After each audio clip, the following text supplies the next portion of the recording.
আর্জেন্টিনার খেলোয়াড় তোর প্রিয় হলো কেমনে বেঈমান? এই মুসলমানের বাচ্চা বল বেটা, এখন দাঁড়ায় বল বেটা। কোন কাফের বেঈমান, কোন খ্রিস্টানের বাচ্চা, কোন ইহুদি, তুই মুসলমানের ঘরে জন্ম নিয়া তোর রক্তে মুসলমান মার রক্ত, তুই কেমনে ওই বেঈমানের মতো সাজলি? এই বেহায়া বল বেহায়া, তোদের চাঁদের চুলের কুম বল বেটা, এখন দাঁড়া। ওই বেঈমান তোর পছন্দ হলো কেন? তোর রক্ত ইসলাম নাই বেটা, তোর মা মুসলমান না, তোর বাপ মুসলমান না বেটা, তোর দাদা দাদি মুসলমান না, ওরা সব বোকা, তুই চালাক হয়ে গেছ বেটা, তুমি পণ্ডিত হয়ে গেছ। কোন বেঈমানের অংশগ্রহণ করলাম?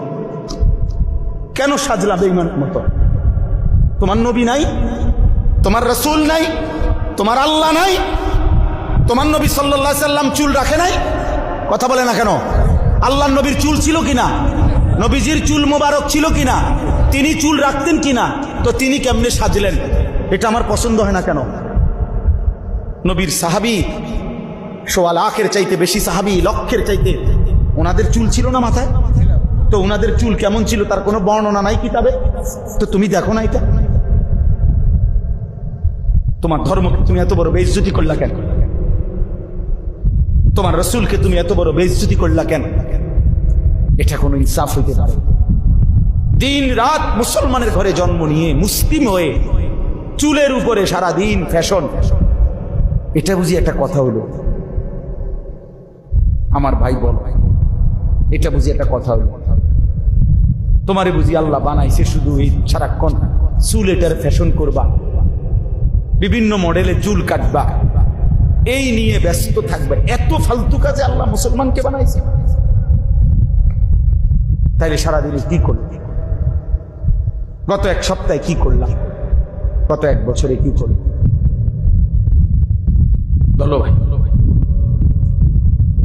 বলো।